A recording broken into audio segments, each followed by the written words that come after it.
O sea, yo sí creo antes que nada en los proyectos colaborativos, desde lo natural y dentro de lo cotidiano, ¿no? Y no necesariamente entre artistas, o sea, y de hecho a nosotros nos funciona un montón y súper bien trabajar también con otro tipo de gente, no solo con otras disciplinas intelectuales, pero también siempre considerar que toda persona tiene algo que ofrecer. Y en ese sentido, pues eso, por ejemplo, nos ayuda mucho a abrir las puertas a los vecinos del espacio y de gente que no necesariamente participa del mundo del arte. Los pilares han sido los mismos fracasos. Cuando la utopía se va perdiendo un poco, intentamos unir el Caribe, que todos estuviésemos informados de lo que pasaba. Ese era nuestro gran ideal. Como esa frustración de no poder unir las cosas también dio como un pilar, un capital simbólico para conocer cada uno de los territorios del Caribe colombiano, para conocer a su gente, los espacios, las formas de pensar.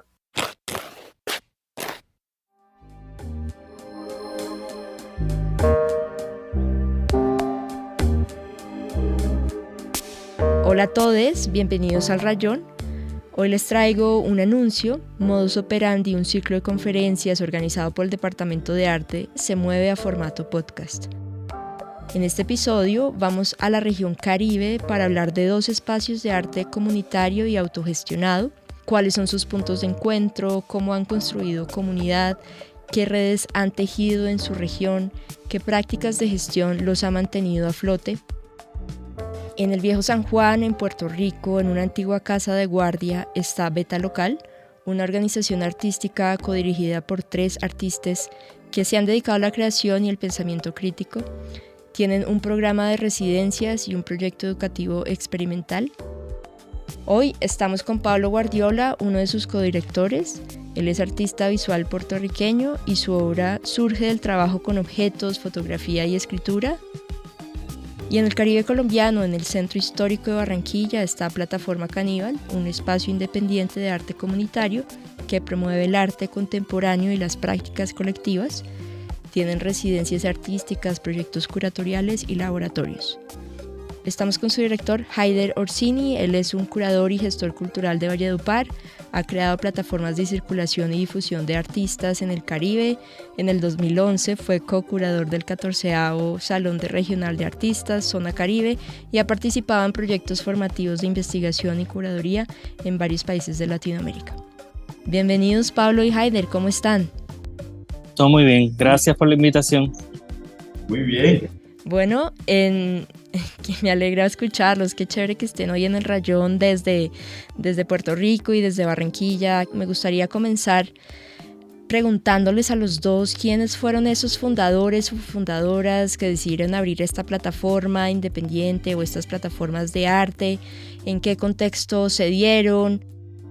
Pues bueno, Beta Local se funda en el 2009, fue fundado por los artistas Beatriz Santiago Muñoz y José Tony Cruz y la curadora Michelle Merswatch. O sea, en Puerto Rico en aquel momento había bien pocos espacios para apoyar la práctica de artistas, especialmente artistas que están siendo de la universidad, y algo que estaba sucediendo es que se estaba yendo mucha gente del país. De hecho, también es una situación que todavía está sucediendo hoy en día, pero un poco Beta Local surge como esa alternativa, como pensar en un espacio de apoyo, y no solo apoyo, sino como un espacio sobre todo para pensar colectivamente qué es tener una práctica artística en un lugar como Puerto Rico. Bueno, Caníbal surge como tal en el año 2013, como Caníbal, pero antes existía un proyecto que se llamaba la Red Artistas del Caribe, y posteriormente de un grupo curatorial de amigos que creamos entre Valledupar, Santa Marta y Barranquilla. Construimos un proyecto que se llamó Atarraya Caribe, que era como la idea de un poco de unir todo este Caribe, de recorrerlo, de explorarlo, y posteriormente a toda esta experiencia, bueno, pensamos un poco en ese Caribe, en esa canibalia, en ese canibalismo, en ese territorio caníbal. Y allí junto a Susana Vaca, pues iniciamos como directores de la plataforma Caníbal, y tras las necesidades del medio, que era un poco cortar estas brechas que habían entre la transición que hay entre lo académico y el campo del arte, que muchas veces pues no se sabe bien cómo se asume esta transición entre cuando alguien sale de estudiar y qué va a pasar con su vida laboral. Era como que una inquietud frente a eso, y también frente a la falta de infraestructura, de apoyo, digamos, a la producción, a la circulación, generar esta visibilidad, estos vínculos y el pretexto era como digamos, el arte, pero más allá de eso había unas intenciones de conexiones de lo que era encontrar un pasado histórico caribeño, de lo que era encontrar cómo hacer visible, digamos, artistas jóvenes desde acá, cómo trabajar desde el Caribe, qué era eso el Caribe. Había una serie de preguntas que están dando vuelta y el Caníbal fue el espacio que convocó todo esto y que le fue dando forma de manera muy intuitiva. En un inicio no había como esa, por allá en el 2013, si bien había una experiencia de que ya conocíamos todo el Caribe colombiano, que lo habíamos recorrido desde La Guajira hasta San Andrés, pues en el 2013 estaba toda esta experiencia, pero todavía había como unas preguntas, unas intuiciones y también frente a lo que queríamos, que era como ocupar espacios. Y en ese ocupar espacio, pues a veces uno quiere hacer de todo y en ese hacer de todo, pues va encontrando como que un punto de trabajo, como lo es el medio comunitario, que en el construir de laboratorios, en La Guajira, en Fronteras Creativas, en Palenque, el laboratorio de la red de artistas de Palenque, en Sucre, acá en el Atlántico, todo este proceso de laboratorios y caracterización nos fue dando como una fuerza y ahí fue donde Caníbal tomó como una visión comunitaria.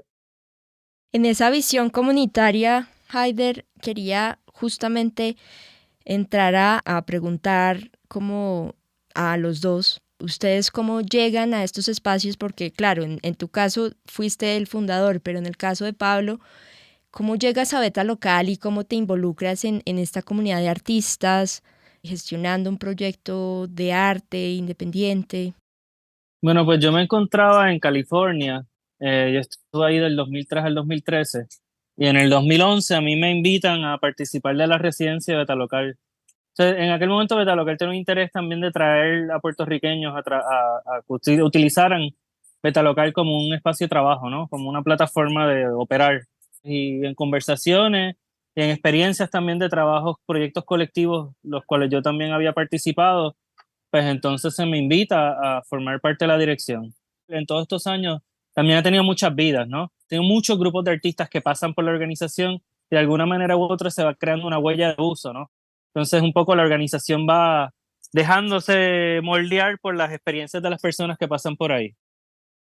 Qué bonito eso de huellas de uso y muchas vidas, es como, sí, como un elemento vivo que va cambiando con el tiempo. Y yo quería preguntarles cuáles han sido esos pilares que han atravesado justamente como estos espacios, qué es lo que los caracteriza, cuál es su naturaleza.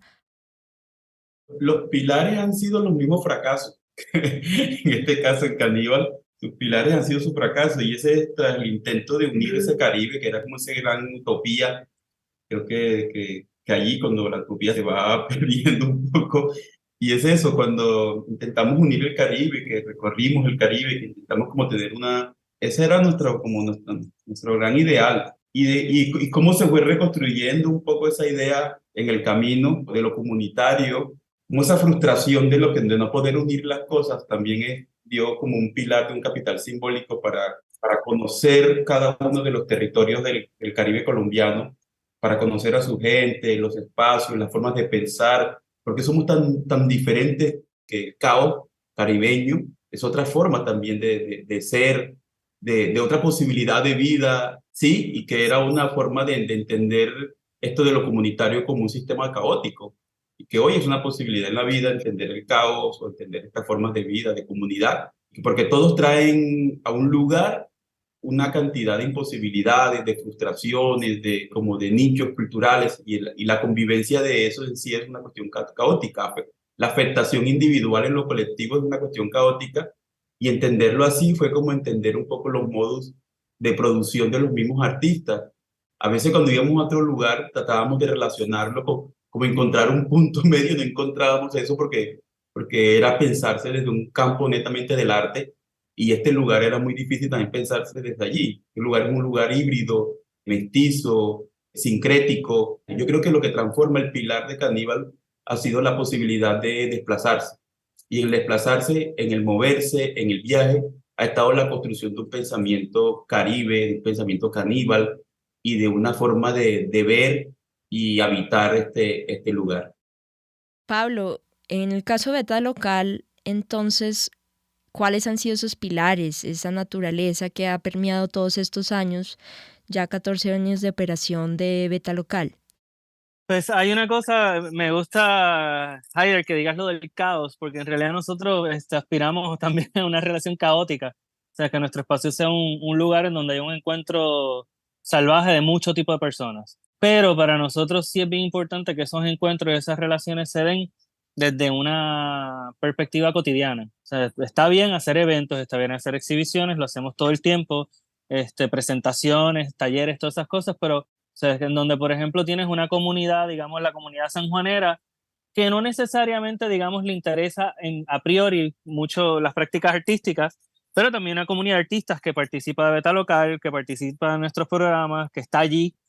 Entonces, lo que sí apostamos es que poquito a poco, esa relación de primero, antes que nada, ser un buen vecino, además de las cenas comunitarias que hacíamos mensualmente, allí vecinos celebraron sus cumpleaños, utilizaban el espacio para guardar cosas, entraban allí a pedir cosas, tú sabes que también eso sucedía. Entonces, nosotros siempre hemos dicho que era como, o sea, que no nos interesa impactar a la comunidad inmediata, ¿no? A los vecinos, sino que ellos nos impacten, ¿no? De la misma manera que los artistas van formando un poco la identidad Beta Local en términos de su programación, también un poco en términos de su espíritu, pues la comunidad cercana pues también va forjándola, ¿no? Va dejando su huella.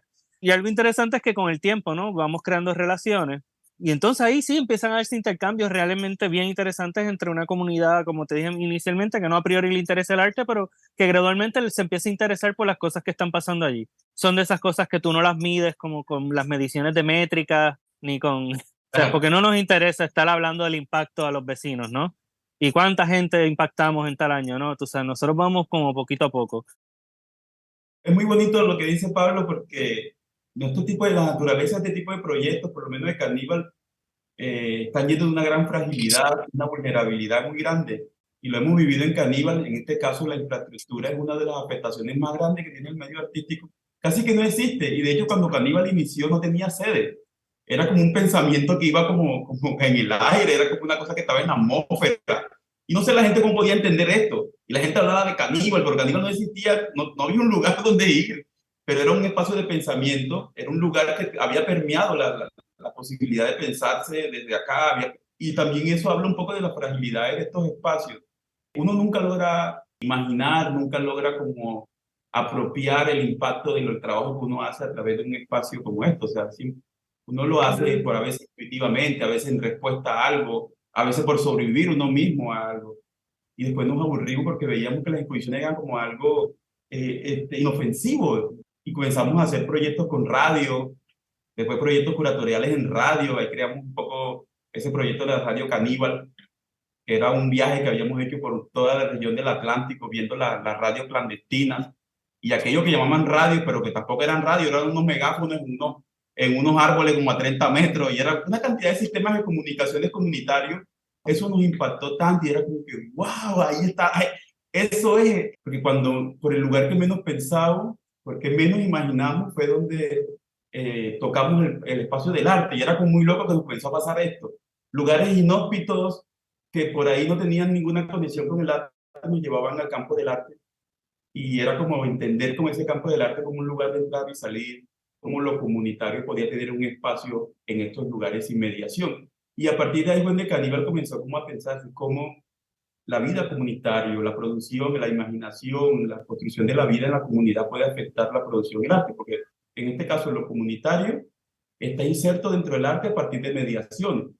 No es reconocido como un ente creador independiente, siempre alguien lo lleva de la mano. Haider, ya que hablas de comunidad y de redes y de cómo este proyecto intuitivamente los ha arrastrado a lugares remotos, a lugares que no habían pensado llegar, yo quería hablar justamente de eso, cómo se crea red, cómo se establecen diálogos, ya sea con la región del Caribe o con otras regiones. En el caso de Beta Local, que lleva pues ya 14 años de operación, Pablo, ¿cómo han creado redes, comunidades artísticas? ¿Cómo han hecho esa labor ustedes? Antes que nada, relaciones uno a uno. Hubo un momento que definíamos que nuestro radio de operación, ¿no? Empezaba en nuestro espacio, luego nuestra calle, luego nuestro barrio, luego el contexto de la isleta San Juan. Y así seguimos abriéndolo hasta que llegamos al Caribe, ¿no? Pero antes que nada, es confiar en que sí, uno a uno se puede hacer. Para nosotros es bien complejo movernos en el Caribe. Es carísimo, empezando por ahí, y ya luego se sigue operando los sistemas geopolíticos, ¿no? De la colonización. Por ejemplo, para venir a Puerto Rico, pues es como venir a los Estados Unidos. O sea, ya ni siquiera hay redes de ferries, que en algún momento más o menos existió un poquito, y básicamente el Caribe lo domina el avión y el crucero, que es comodidades horribles, con un impacto nefasto en nuestra región. Ya luego la otra opción es tener una embarcación propia, pero pocas personas tienen acceso a eso. Y nada, pero hemos confiado en eso, en poquito a poco tener relaciones uno a uno y directas con personas. Y también, sobre todo, vínculos de amistad, ¿no? Y de confianza. Y tú decir, pues, tal vez ahora mismo no se puede hacer nada, pero tal vez en el momento en donde aparezcan tal vez unos fondos, pues uno los activa y uno dice, pues dale, ahí sí se puede hacer. Y es un poco estar como pendiente, ¿no? Y no dejar que esas relaciones se apaguen, sino un poco es aplicar casi lo mismo que mencioné ahorita, ¿no? En relación que hacemos con nuestras comunidades, que son eso, relaciones a largo plazo, en donde pues mantenemos la comunicación, mantenemos el contacto, pues y eventualmente pues puede ser que se dé o que no, pero un poco así, ese es por lo menos nuestro principio en relación al Caribe. Igual también con Latinoamérica, que es como también el otro espacio natural para nosotros relacionarnos. Por ejemplo, a pesar de que Puerto Rico es una colonia estadounidense y nuestro estatuto legal es uno estadounidense, a nosotros se nos hace más fácil hablar con Latinoamérica y con el Caribe, ¿no? O sea el idioma que sea, pero antes que con los Estados Unidos. Pablo, ya que hablas de la dificultad de conectarse con el Caribe, en el caso de Plataforma Caníbal, ¿qué tan difícil, Haider, ha sido conectarse con otros artistas del Caribe y hacer vínculos, hacer proyectos a lo largo y ancho del Caribe? Es una cuestión muy paradójica, el Caribe es una cuestión muy paradójica. Algo que nos ubicó en el Caribe, que nos dijo que era el Caribe y tras de lo que fuimos todo el tiempo fue una palabra que era lo transatlántico. Y cuando menciona Pablo que el avión o el barco, el crucero, era como que entender el transatlántico. O sea, antes no existía otra palabra para definir lo internacional o lo mundial, sino todo lo que cruzaba el Atlántico era lo que podía definirse como algo universal, como algo... Entonces eso nos ubicó en un lugar casi que inevitable. El Caribe se volvió un lugar inevitable. Y ese lugar inevitable nos llevó como a historias de cómo las triangulaciones comerciales de esclavos, o sea, una cantidad de sucesos que pasaron a nivel de la vida económica, social, cultural, política y la vida de los alimentos. El Caribe no solo fue donde se mezcló la gente, sino donde mezclaron los alimentos y eso nos creaba una dimensión de que ya existían unas redes activas, por una parte nefastas, por otra parte muy vivas, muy lindas, como la de la música, la parte de la esclavitud, las plantaciones, o sea, toda una cantidad de redes que se habían construido naturalmente en pos de algo, de unos intereses coloniales y de otras cosas. Y nosotros decíamos, bueno, pero ahí ya están activas todas esas posibilidades conectivas e históricas y lo que hicimos fue ir tras de ellas. O sea, y fue más fácil para nosotros conectar con La Habana que conectar con Bogotá, por lo menos. Nosotros vivimos en un punto bastante crucial, radical, como de la hibridación, el sincretismo y todo esto, y eso nos hace un punto también muy ciego. Nosotros decimos que dentro del Caribe, el Caribe antillano es el Caribe más visible, digamos, dentro de la hegemonía del Caribe, de la visibilidad del Caribe, el Caribe antillano es como todo el discurso que se ha creado, el Caribe se ha creado en base a esos lugares, y lugares como el Caribe venezolano, el Caribe colombiano eran lugares muy ciegos, era muy difícil, digamos, de percibirlos porque si bien estaban ya como que no se podía entender si era Colombia o era Caribe colombiano o qué. Suramérica, Latinoamérica, Caribe colombiano, Caribe insular, continental, o sea, éramos todo eso a la vez y era muy difícil como hacer ese enfoque directo al territorio. Siempre había como un zoom muy disperso sobre el lugar. Y para nosotros fue muy fácil, digamos, conectar un poco con la Bienal de La Habana, con curadores en La Habana, con gente que estaba trabajando en Centroamérica, por lo menos cuando en Costa Rica alguna vez tuvimos unos intercambios, todavía los mantenemos, y en un momento cuando dijimos que cuando teníamos frontera de Colombia con Costa Rica, pues la gente no podía entender eso, ¿cómo va a tener Colombia frontera con Costa Rica? O sea, está un poco... Sí, era como que cuando Panamá hizo parte de Colombia, entonces ahí estaba, o sea, era como que todas esas cosas, remover todas esas conexiones históricas que ya estaban y lo que hicimos fue insertarnos ahí y fue muy fácil, digamos, para nosotros, muy fácil en un sentido de descubrir eso, pero como lo dice Pablo, esa encrucijada, esa paradoja de la movilidad, la circulación, la diáspora, si bien el Caribe es uno de los lugares de la diáspora más radicales que existen, pues también es muy difícil mantenerlas. Creo que a veces culturalmente como que luchamos en contra de la naturaleza de los proyectos que tenemos. Cuando uno llega a insertarse como a lugares y uno quiere estar ahí en esos lugares, naturalmente ni lo entienden, a veces uno habla ni lo entienden, y es porque no hay esa sinergia histórica, no hay estas relaciones culturales, históricas, que sí existen en el Caribe y que están por encima por encima del idioma, por encima de las lenguas, por encima de las dificultades, de las fragilidades culturales, políticas que hay, económicas. O sea, por encima de eso hay una historia que se ha construido y que ha unido inevitablemente el Caribe, y el caníbal ha hecho como uso de esas historias.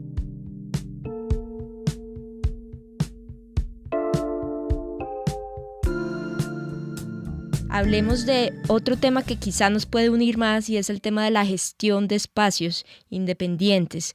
Les quería preguntar a los dos, ¿cuáles han sido esas formas de hacer proyectos culturales que les ha funcionado? O sea, a lo largo de estos años, para ustedes, ¿qué funciona en términos de viabilidad de proyectos? ¿Qué les pueden decir a otros artistas o artistas que estén queriendo hacer gestión y decir, esto es una buena forma de hacer o de operar para crear sus proyectos culturales? Aquí en Puerto Rico, o sea, hay colectivos de artistas, ¿no? Pero si tú observas bien, toda la escena artística colabora entre ellas.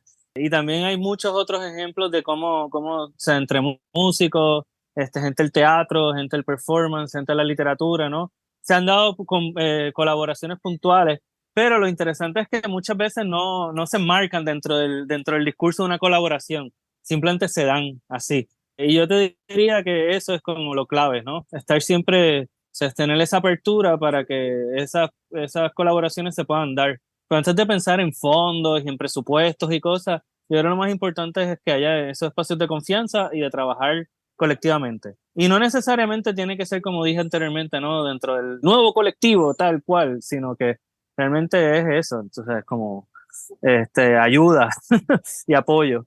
Eso diría que es la primera fase de cualquier proyecto de autogestión. Yo creería que en esa dirección sí, el capital simbólico humano que se crea alrededor de los proyectos es muy importante, con esa economía de los amigos, con esa economía de la familia, del vecino, de la comunidad. O sea, ese es el primer capital con el que cuenta un proyecto. Si eso no existe en un proyecto, realmente no, es difícil de pensarse. Nos hicieron creer en un momento que los proyectos, estos espacios eran espacios, se crearon muchos conceptos sobre ellos, que eran unas empresas, que eran sostenibles, que podían crecer y que tenían que haber un impacto económico de emprendimiento. O sea, se crearon una cantidad de cosas alrededor de ellos y no eran más que unas frágiles cosas que tenían que sobrevivir, y eso nosotros lo entendimos mucho. Nosotros entendimos que Caníbal era un espacio comunitario con una escala comunitaria, y nos gustaba la dimensión. De hecho, decimos que la escala comunitaria es la escala del futuro. Creamos una idea como de la gestión a la digestión, a la posibilidad de digerir todas esas como situaciones que estaban pasando, cómo nos uníamos para hacer algo. Y eso nos ayudó muchísimo a entender cómo esa dimensión de la digestión. Cuando los espacios entran en esa lógica de administración, porque una cosa es administrar recursos y otra cosa es administrar el capital simbólico con el que cuenta un espacio. Y es lo que vemos hoy, espacios que crecieron mucho, que hoy ya no son, y naturalmente, como debe ser, que no son lo que son, sino que son espacios que están administrando, porque ya no pueden desmontar un sistema administrativo de lo que hacen, porque nadie se puede autogestionar. Digamos que siempre vamos a necesitar del otro, de la mano del otro, de la ayuda del otro. Y ese capital simbólico que se construyó durante muchos años, con gente, con comunidades, con artistas, con grupos, era como una manada de personas tirando por el mismo lado, todos equivocados, pero por el mismo lado. Entonces eso nos llevó a poder crear como una sostenibilidad. Y así es como pasa un poco la gestión de cómo estuvimos pensando cómo vamos a hacer ahora, y salen ahí esas ideas siempre colectivas. Y eso es lo que administramos. Administramos un capital simbólico que va creciendo y que la idea es que eso es lo que tenemos que sostener en cómo se ha discutido lo público, porque también en un momento nos metieron el cuento de que nosotros estamos supliendo la gestión de la pública de los espacios, cultural de las ciudades y del país, y eso era como que, bueno, nosotros no tenemos ni esa posibilidad ni esa capacidad de nada, porque también se le atribuyó a los espacios independientes, como que, o los espacios del arte, los espacios comunitarios, se les atribuyó como ese deber ser de suplir el rol de las entidades que no habían, de la infraestructura, de las entidades culturales públicas y que no habían. Sí. Es la fórmula esta de conseguir fondos internacionales, o sea, de esta clásica que entendemos como que hay que tener a alguien que esté buscando fondos, porque al final eso, pues tú puedes conseguir un fondo y puedes hacer 1000 proyectos que si no tienen un sentido, una razón de ser en el lugar que está, tampoco funciona como gestión. Hay unas cosas unos paradigmas de la gestión que se caen en relación a la gestión de un espacio de arte o un espacio comunitario. Se caen los paradigmas de la gestión, de la autogestión. Yo te pregunto, Pablo, entonces, ¿cuáles han sido esos paradigmas que se han caído o qué opinas de la autogestión? ¿Hay o no precarización alrededor de este término un poquito complicado? ¿Qué opinas de eso? Bueno, hay una cosa clave que es, Heidegger lo dijo, ¿no? Que, por ejemplo, a muchos de estos, de nuestros espacios le han dado de repente la responsabilidad de cubrir la responsabilidad del Estado. Y nosotros hemos dicho en muchas ocasiones, de hecho, por muchos años, Betalocal era como el espacio a mirar, ¿no? En términos de autogestión, y lo digo con comillas, en Puerto Rico nosotros siempre decíamos, bueno, esta es la que hay con nosotros, pero nosotros no vamos ni a sustituir a la Escuela de Artes Plásticas, que es la Universidad de Artes Visuales Públicas, ni tampoco vamos a sustituir al Estado. Tú sabes, hay unas cosas que nosotros no podemos hacer. Algo que sucede también es que todo depende, ¿no? Por lo menos nosotros estamos constantemente haciendo balance, al igual que Plataforma Caníbal, ¿no? Que es la cuestión de cómo, hasta dónde uno llega para no ser un burócrata cultural, hasta dónde uno no llega, entonces hasta dónde decimos basta en términos de ese trabajo de que de repente lo que estamos administrando fondos y fondos y fondos. O sea, en un momento dado nosotros consideramos que era importante recibir un montón de fondos para repartirlos para adelante, ¿no? Y es casi como una situación de que todo lo que entraba se repartía. Obviamente nunca va a llegar a todo el mundo, porque hay un límite, ¿no? Desde lo natural y dentro de lo cotidiano, ¿no? Y no necesariamente entre artistas, entonces y de hecho a nosotros nos funciona un montón y súper bien trabajar también con otro tipo de gente, no solo con otras disciplinas intelectuales, pero también siempre considerar que toda persona tiene algo que ofrecer, o que tiene algo que compartir, o tiene un saber que trae consigo, ¿no? Y en ese sentido, pues eso, por ejemplo, nos ayuda mucho a abrir las puertas a los vecinos del espacio y de gente que no necesariamente participa del mundo del arte. Una cosa que sí nosotros tenemos proyectos más pequeños, la idea de lo más pequeño, ¿no? Entonces, no necesariamente lo más grande. Está súper bien que hayan proyectos grandes, entonces Betalocal ha sido una organización agraciada que ha tenido, su presupuesto ha crecido mucho en distintos momentos debido a distintas situaciones, pero aún así, pensamos que más que nada, es bien importante preservar la flexibilidad y la agilidad, ¿no? Y si eso requiere tener que reducir la operación, no contar con ciertas cosas, pues también estamos en la apertura de que eso suceda.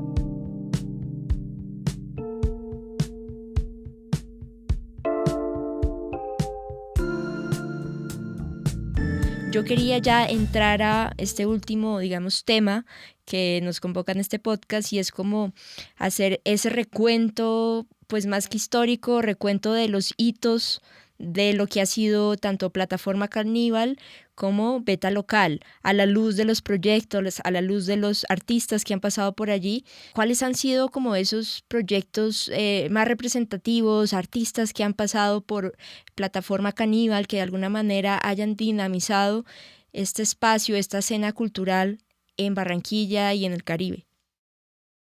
Recordamos mucho Fronteras Creativas, en un proyecto que hicimos en la frontera con Venezuela, y una vez que invitamos a Antonio Caro, estuvo ahí con una semana viviendo con hamacas, con los artistas en un lugar que se llama Tierra de Nadie o Tierra Muerta, que es esa franja, un pedacito de tierra que hay entre Colombia y Venezuela, que no es considerado ni de Colombia ni de Venezuela. Es un lugar como de 1 metro ahí, que es de nadie.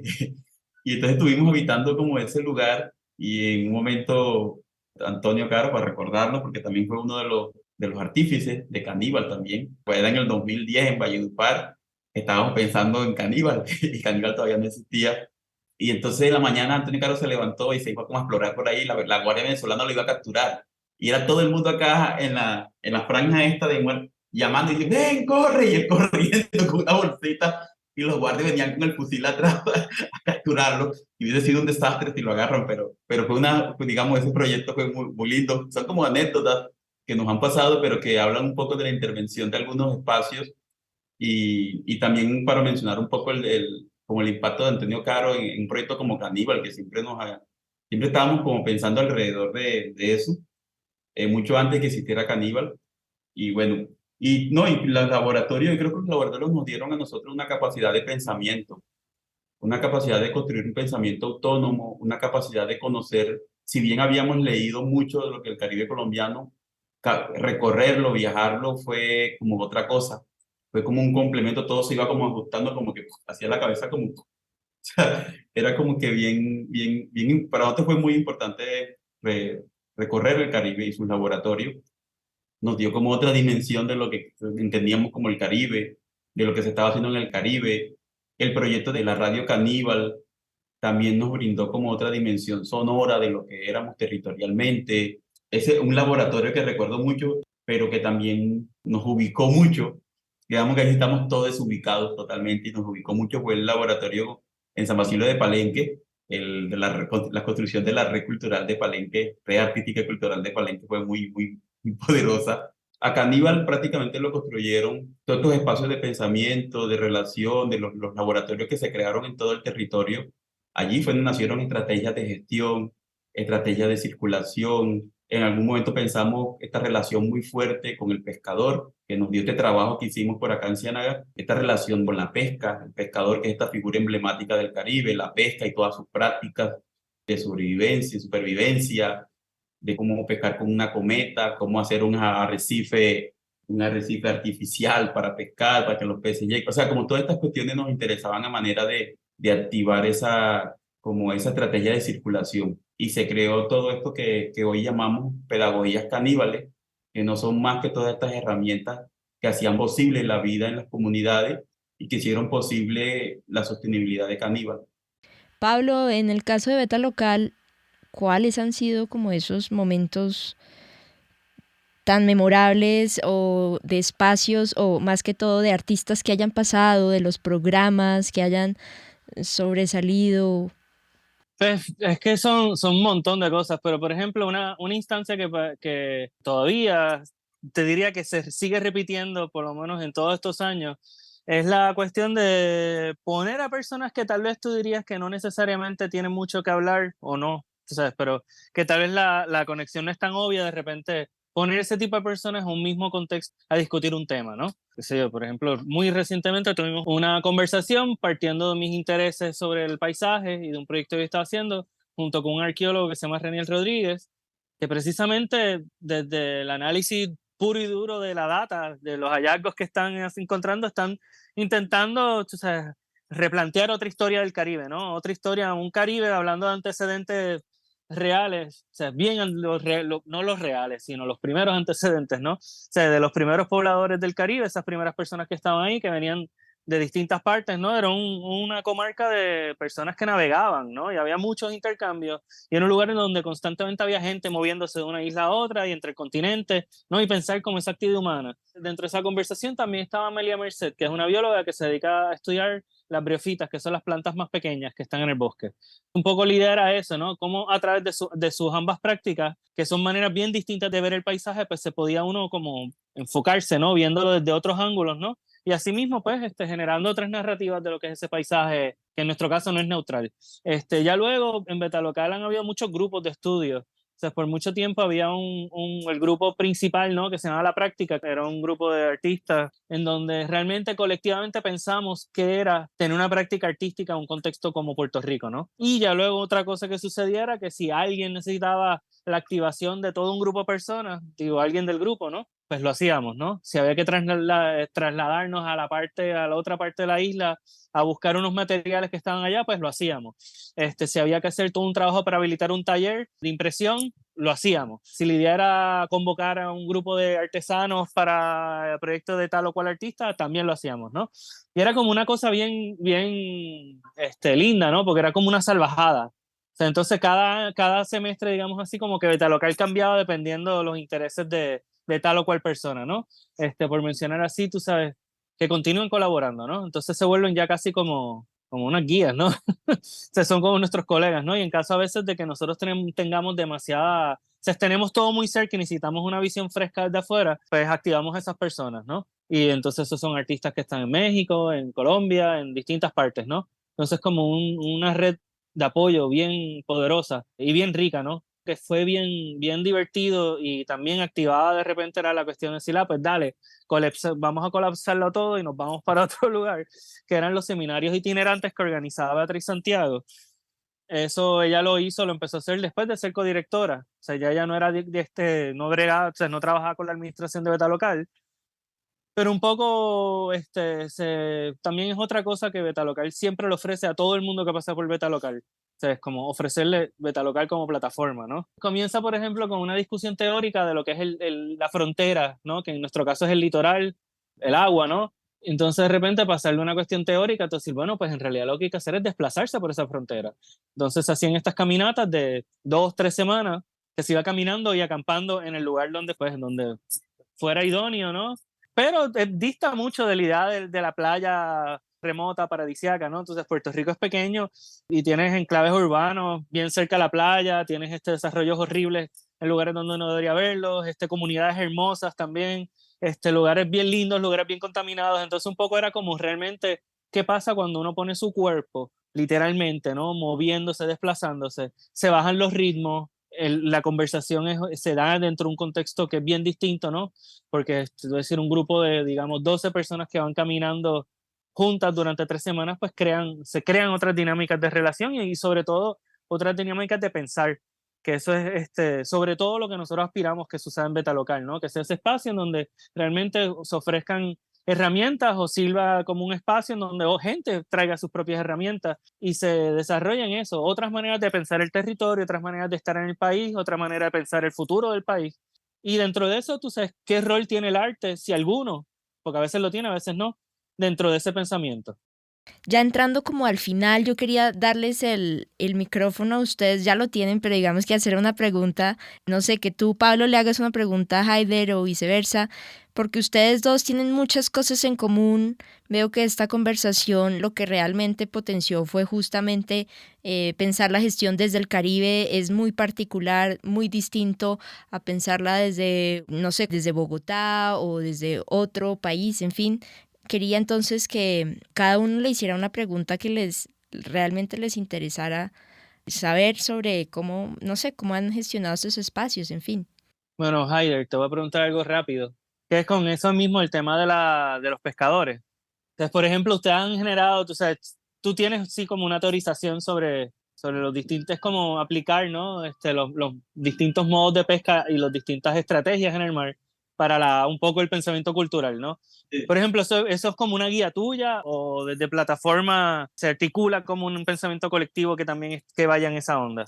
Yo era ayudante un poco de estas embarcaciones de pesca. Ayudaba un poco siempre a la pesca, me iba siempre a ayudar o a estorbar también. Entonces aquí nació un poco toda esa idea de curador como pescador, de toda esta idea. Y sí era como aplicar algunos conceptos de la construcción, porque yo creo que esta es una de las primeras prácticas comunitarias, humanas que encontramos en el Caribe, de las más poderosas que hay alrededor. Y era como que en un momento encontramos tantas formas de vida alrededor de ella, tantas imaginaciones, tantas cuestiones creativas y que me llevaron a pensar un momento como el chinchorro de arrastre, que es un concepto, bueno, de una gran escala. Entonces todos esos conceptos que fueron dando como, wow, dieron como mucha vuelta también en mí y los fui como introduciendo en Caníbal, se fueron como mezclando, porque también hay muchas otras ideas ahí, también era como, bueno, no entiendo muy bien esto también puede funcionar, y las discusiones colectivas también llevan como esto, pero inicialmente fue algo mío, muy intuitivo, también fui investigando un poco y encontré también como unas configuraciones de lo que es el lenguaje, por lo menos del curador a nivel internacional, el comisario, el sheriff, el chamán, el pescador, el curador etnógrafo, entonces, como todas estas cosas, y era como llevarlo a una escala de lo que podía hacer en el Caribe, y ahí fue donde nació esto. Haider, ¿tienes alguna pregunta para Pablo? Una beta, como una huella que va dejando. Lo veo cuando me hablan de beta local, pienso como cuando un barco, una lancha va andando y va dejando esta beta en el agua. A futuro, como que ven, después de todo esto, de toda esta experiencia, de que uno dice, oye, ya, mira, yo me pienso así, ya no pienso correr tanto, ya como que, ¿cómo se ven, digamos, ahora en este momento, a futuro? Lo que estamos trabajando es garantizar o un espacio o una estructura donde pueda operar, aunque sea satelitalmente. O sea, por cuestión esta de la mudanza que tuvimos, ¿no? Que tenemos que hacer y que no hay realmente una gran garantía de volver al espacio donde estamos. Vamos a tratarlo, pero si no, está bien tratarle otro espacio. Y una vez eso suceda, ¿no? Que se garantice un poco esa estabilidad, ¿no? De lo que es ese jamaquión, ¿no? Porque es un jamaquión. O sea, salirse del barrio, o sea, salirse de... O sea, la isleta de San Juan es una isleta, entonces, que también tiene una particularidad bien interesante, ¿no? Y yo llevo ya muchos años ahí, tú sabes, que también tengo una relación con el lugar. Pero una vez resolvamos eso, que yo creo que eso va a ser pronto, ¿no? Porque estamos cercanos en ciertas negociaciones, pues realmente sí, ya pensar, por ejemplo, en otras personas que dirijan la organización, ¿no? Porque eso es ya necesario. Tal vez es dentro de otra estructura, no necesariamente la misma, porque los tiempos han cambiado, ¿no? O sea, un poco la estructura operacional de la organización es distinta, pero dentro de ese sentido de mantener un poco el espíritu de colectividad de artistas dirigiendo la organización, que no hay un solo director, sino que hayan varias personas, pues sí, tú sabes, ya toca, o sea, una vez ya pasada, o sea, el huracán, los terremotos y la pandemia y ahora la mudanza, pues un poco como reorganizar la cosa y que ya otras personas entren. Quedará una huella de uso de las personas que hemos estado estos últimos años, pero pues, o sea, porque como te digo, se sigue habiendo personas del pasado que siguen involucradas con el espacio. Por ejemplo, eso que te mencioné de Beatriz, ¿no? Beatriz siguió organizando cosas a pesar de que ya no era directora. Y esa influencia siempre está ahí. Pero sí, ya toca que vengan otras personas a correr esto, ¿no? A ver qué pasa con ese nuevo set de grupo de personas, ¿no? Y esas nuevas redes y otros contextos también.